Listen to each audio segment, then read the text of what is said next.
Hola gente, ¿cómo están? Espero que muy bien. Increíble, ya llegó septiembre. Espero que hayan tenido todos un feliz verano. Yo casi me derrito aquí. Y hoy está nublado, así que no sé cómo se verá la luz. Y hay un poco de ruido, típico fin de semana en Madrid. El vecino con reggaetón, la vecina con merengue. Hay un festival que se llama Calorama, cerca de aquí en IFEMA, con, qué sé yo, de todo, rock o pop. Bueno, la luz que no acompaña mucho. En fin, espero que se escuche bien de todas maneras. Hoy traigo lo que han sido mis lecturas más relevantes del verano y para no hacer el video tan largo lo he dividido en dos partes. Esta semana voy a hacer la parte de no ficción y cómics y la semana que viene entonces quedaría lo que es narrativa, o sea, lo que es novelas y cuentos. Comenzamos. Bueno, mis lecturas de no ficción y cómics este verano han sido durísimas, durísimas. Todo sin que yo me lo proponga. Mira, yo tenía ya este libro que había comprado en una librería de segunda mano y en eso me escriben de la biblioteca pública que ya estaba disponible un libro que yo había reservado hace tiempo, que es lo que más me gustan son los monstruos, y entonces me fui a buscarlo y estando en la biblioteca digo, pero si aquí tienen también este libro que ya yo tenía dentro de mis pendientes desde hace meses, que es este de Charlotte Delbo, Ninguno de nosotros volverá, lo voy a coger también. Y en eso, cuando ya estoy bajando la escalera para irme, en el estante de exposición tenía este otro, que desde que lo vi dije, bueno, yo me tengo que llevar esto porque los colores, dije, contra esto, primero que todo se debe leer rapidísimo y debe estar súper interesante, ¿no? Mi tipo de libro. Y lo agarré también. Entonces resulta que me encuentro con estos 4 libros que al final, aunque no lo parezca, tienen algo en común los 4, y es que todos tienen que ver con guerra. Hasta lo que más me gusta son los monstruos, que en principio se desarrolla en Chicago en los años 60. Hasta ese tiene una mínima parte que se desarrolla en cuando la Segunda Guerra Mundial. Y entonces hice algo que no recomiendo que haga la gente, y es leerlos todos, más o menos uno tras de otro, o hasta al mismo tiempo, y entonces uno termina un poco oprimido, ¿no?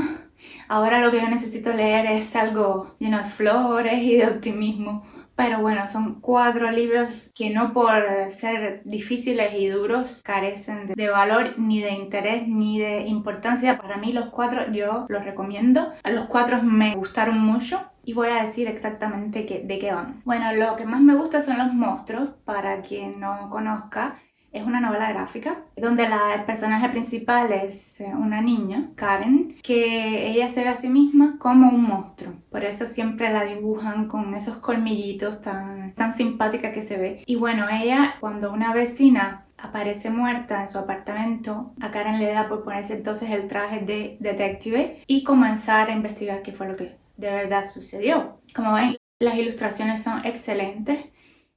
Tiene mucha intriga el libro, se lee rapidísimo a pesar del volumen. A todos los personajes los envuelve una aura misteriosa, hay mucha, como ya dije, mucha intriga. Karen se ve a sí misma como un monstruo y gracias a esto ella aspira un día a poder salvar a su familia digamos, del mal. Hay muchos saltos temporales, muchos personajes todos con algo de mal dentro, algo de mezquino. Está esta afición de Karen por lo que son las revistas de Pulp Fiction, que hace que aparezcan diferentes portadas aquí y allá, que de cierto modo te dan indicios de lo que va a pasar en el siguiente capítulo. En fin, súper interesante. Hay una segunda parte que ya pronto va a estar disponible en las bibliotecas públicas porque yo lamentablemente no lo puedo comprar, para mi bolsillo está muy caro, pero realmente vale el precio que tiene porque tú terminas y fueron tantas lecturas y tantas cosas que probablemente se te escaparon, que no está mal tenerlo para volver a releerlo, sobre todo antes de empezar la segunda parte. Cuando yo vi este libro en una caja de todo por €1 de una librería de segunda mano, enseguida me llamó la atención por sus ilustraciones.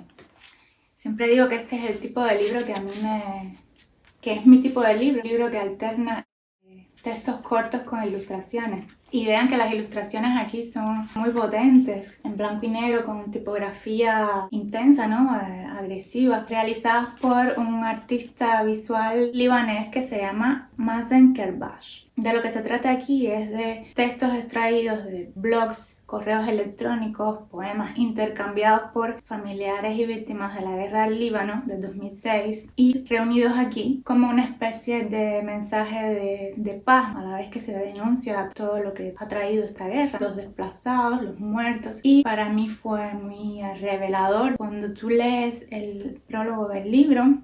Líbano se despertó un amanecer a causa del ruido de las bombas y ya no volverá a dormir tranquilo aunque lo parezca. Era el 13 de julio de 2006. Un día antes, Hezbollah, el partido de Dios, había secuestrado a 2 soldados israelíes en la frontera.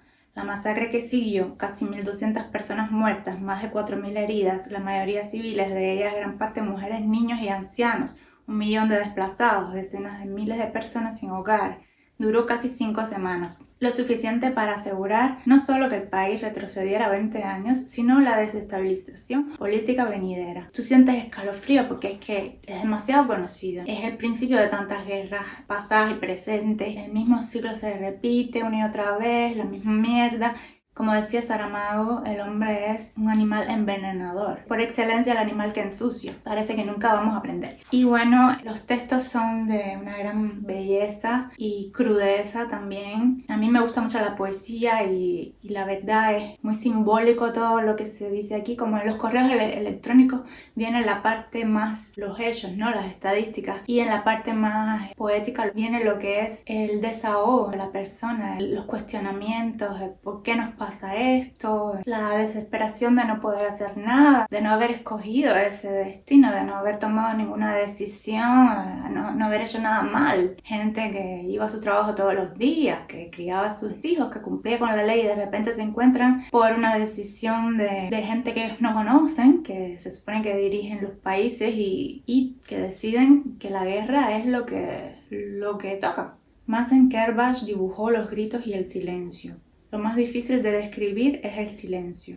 Intento con fuerza no desear que lo que pasa ocurra en el resto del mundo, porque mi desesperación parece la única forma de empatía. Os digo que si mi familia no estuviese allí, no me importaría en absoluto, como 100 lugares antes de ese. Sacudiría la cabeza con una mirada lúgubre y haría tss con desaprobación, como 100 veces antes de esta. Veréis, soy mezquino como vosotros. Me preocupa lo que es mío como a vosotros. Y como vosotros, soy humano por dentro. He esperado palabras más líricas, más elocuentes, más sutiles que esta. Pero no hay lirismo en la muerte, no hay elocuencia en la muerte, no hay sutileza en la guerra. Ashraf Osman. Los textos, muchos son de esta persona y de sus familiares, intercambiándose sus noticias, ¿no? Sus esperanzas. En fin, me gustó mucho. Estoy muy contenta de tenerlo en mi estantería, porque no creo que haya muchos ejemplares. De hecho, me llamó la atención esto, que el ISBN, normalmente el ISBN es un número y aquí son todas cruces. No sé si alguien me puede explicar qué significa. La editorial Márgenes Editorial no me dice mucho tampoco ese nombre. Puede ser un proyecto sin fines de lucro. Tal vez eso explicaría las cruces del ISBN y el depósito legal. En fin, he encontrado muy poca información de este libro en internet. He comenzado a seguir al artista visual en Instagram. Ahora acá ha empezado a llover torrencial, pero con sol. Yo tengo ropa tendida y bueno, esperaré a que escampe. Cuando llueve con sol, tenemos un dicho en Cuba que se está casando la hija del diablo.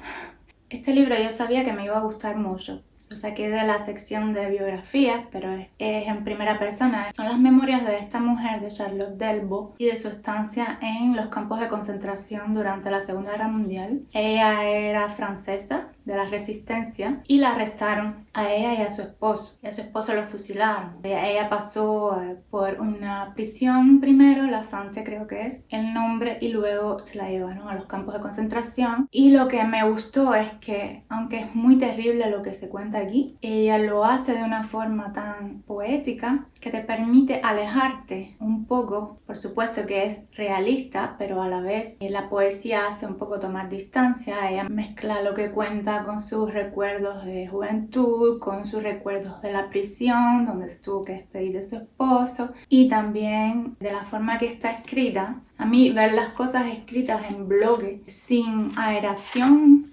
sin espacio, me causa un poco de opresión. Pero aquí lo mismo, hay un par de poemas aquí y allá, hay una reflexión, cada crónica es corta, no es tampoco una novela de misterio que quieras tú saber qué va a pasar, pero por lo menos el hecho de saber que ella sobrevive es algo que te reconforta, aunque lo que cuente aquí es terrible. Dice el resumen: en 1942 Charlotte Delvaux fue detenida en París y encarcelada por pertenecer a la resistencia francesa, y en 1943 deportada al campo de concentración de Auschwitz-Birkenau, junto con 230 presas francesas, de las que solo sobrevivirían 49. El presente volumen recoge los 2 primeros libros de su elogiada trilogía Auschwitz y Después, en los que relata esta experiencia. Como ven, es publicado por Libros del Asteroide en 2020, creo que es, aunque el original parece ser de Les Editions de Minuit, de 1970. Es un muy buen libro, yo lo recomiendo. Yo no soy de las que les gusta sufrir con los libros, yo no entiendo la gente que siempre está pidiendo recomendaciones de libros que te hagan llorar y sufrir. Yo no soy así, pero como dice al final la frase de Primo Levi, si comprender es imposible, conocer es necesario. Y yo tenía mucho interés en conocer el punto de vista de esta mujer, ¿no?, que sobrevivió a los campos de concentración. ¿De qué forma, qué psicología, qué te hace esta experiencia en tu cabeza que te permita sobrevivir a tanta atrocidad? Y no quiero extenderme más porque quiero hacerle un podcast más adelante a este libro, combinado con otro libro que es El hombre en busca de sentido, de Viktor Frankl. Así que aquí termino. Y por último, y no menos importante e interesante, está Heimat, Lejos de mi casa. Súper bueno. Me ha encantado. Cuando yo tomé este libro en mis manos, tampoco sabía que tenía que ver con la Segunda Guerra Mundial ni nada de eso. Y sobre todo, y lo que me convenció definitivamente, fue la maquetación de la novela gráfica, que fíjense cómo, para mí esto es el ejemplo de cómo debe ser un cómic de no ficción. Un cómic de no ficción no tiene por qué ser necesariamente ni didáctico ni denso. Puede ser divertido, puede tener colores alegres, como aunque sea un tema serio. Nora Kroc es una autora e ilustradora alemana que, aunque creció en Alemania, lleva mucho tiempo viviendo en New York. Y aquí vemos un poco contada su relación de amor-odio con su país, porque aunque ella nace después del fin de la Segunda Guerra Mundial, es como la segunda generación que nace después de la guerra, ella un poco hereda esa culpabilidad, ese un poco rechazo a su propia identidad por todo lo que fue el nazismo, por todas las atrocidades que cometieron sus ancestros como cómplices de todo eso. Aquí ves como desde que ella es niña, en la escuela trabajan por sensibilizarlos al pasado, los llevan a visitar los museos de los campos de concentración, los hacen analizar discursos de Hitler, redactar ensayos sobre lo que significó este hecho de la Segunda Guerra Mundial para el país, para las víctimas, para el mundo. Ser alemán se convierte para ella no en un motivo de orgullo, sino todo lo contrario. Su tía le decía cuando se iba de viaje: no digas que eres alemana, di que eres holandesa, porque en el mejor de los casos, cuando dices que eres alemana, empiezan las bromas pesadas, las burlas. Entonces al final se va a vivir a Estados Unidos y comienza un proceso muy curioso que nos sucede a muchos inmigrantes, que uno se va huyendo de su país, uno se va sintiendo que uno no encaja, que uno no pertenece ya a ese lugar, a ese entorno. Y cuando en el nuevo país comienzas a vivir y a echar raíces y a avanzar, muchas veces te vas a sentir como que sigues teniendo más que ver con tu origen que con el nuevo país. Culturalmente extrañas muchas cosas tan básicas como ella, que como es dibujante, se pone a dibujar las cosas que ella extraña. el pan negro, el tipo de pegamento que se usaba, el tipo de carpeta para guardar papeles, porque los fabricantes alemanes eran muy buenos en la producción de ciertas cosas. Y bueno, ella comienza como que a volver a su origen por la nostalgia, porque al final ella no sabe exactamente quiénes de sus ancestros participaron en la guerra, y eso le intriga mucho. Si sus abuelos estuvieron o no en el ejército, si mataron gente, si no se implicaron. Ella tiene muchas preguntas desde niña, y la familia siempre evita un poco esos temas porque son temas delicados. ¿Cómo tú explicas a un niño que su abuelo perteneció a la SS y se fue a la guerra a matar judíos? Y entonces lo que hace ella es volver a Alemania, al pueblo de sus abuelos, de las dos partes, la parte materna y la parte paterna. Y una cosa que me ayuda mucho es que pone el árbol genealógico de su parte materna y paterna, que para mí es muy... Yo que siempre estoy desorientada, cuando hay muchos personajes yo necesito algo que me ayude a recordar los nombres. Y entonces ella lo que hace es recoger mucha documentación. Y el libro, como ven, está formado por combinaciones de collage, de ilustraciones.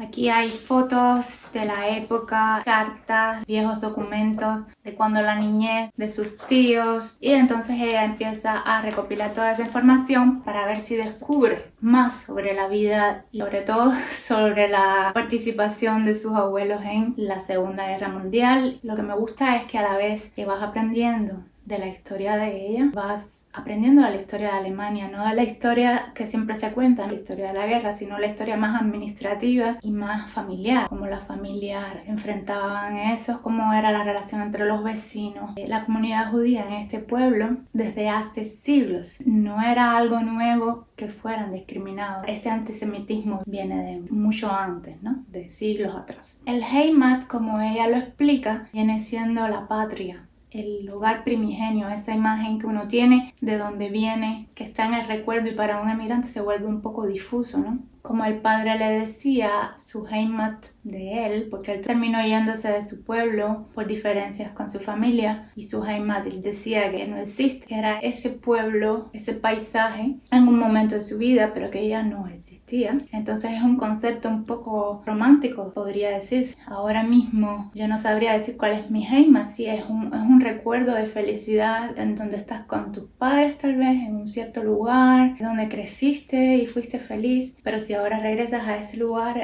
no existe, ¿no? Hay otras personas, el paisaje está modificado, en fin, es un poco nebuloso esto como concepto, ¿no? Ella descubre cosas bastante espeluznantes de su familia. Por ejemplo, uno de sus tíos con 12 años le habían pedido que hiciera una redacción en la escuela. Dense cuenta que en esta época de la Segunda Guerra Mundial, pertenecer a las juventudes hitlerianas llegó a ser obligatorio, y reclutar a los niños desde los 10 años ya estaban reclutando para que irlos adoctrinando. Entonces ella encuentra esta carta que diga esta composición de su tío cuando tenía 12 años, que dice así: el judío, una seta venenosa.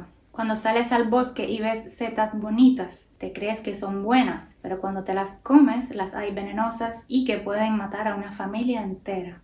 El judío es como esas setas. Cuando lo ves de lejos no lo reconoces de primeras, pero si hablas con él lo reconoces de inmediato. Finge ser amable y te adula con descaro. Del mismo modo que la seta venenosa puede matar a una familia entera, el judío puede matar a todo un pueblo. Kurzweil, 20 de enero de 1939. Imagínate tú con un niño escribiendo estas cosas, ¿qué se puede esperar de ese niño cuando crece? Es terrible, ¿no? A mí me chocaron muchas cosas, y es muy interesante que ella en su búsqueda de información la va compartiendo contigo y tú te sientes casi leyendo al mismo tiempo que ella los indicios, las noticias, y hasta das un respingo cuando descubres algo terrible, ¿no? Al mismo tiempo que ella. Es lo más interesante, esta comunicación, esta comunión que se logra. Y hay un montón de detalles muy interesantes que, bueno, si leen el libro detalles sobre la historia de Alemania, sobre la cultura, que a mí particularmente no es un país que me interese enormemente, pero de la forma en que está recogido y contado y tan bellamente maquetado, para mí esto es lo... Estoy pensando si me lo compro o no, estoy luchando contra la tentación, porque bueno, ya me lo leí, pero es prácticamente un libro de referencia, es mi tipo de libro otra vez. Y bueno, esto es todo por hoy, espero que hayan pasado un rato agradable, que lean todos estos libros, pero no juntos, alternados con cosas más alegres. Y nos vemos en el próximo podcast de Susu, que como les decía, va a ser probablemente de lo mejor que he leído este verano en narrativa. Un beso.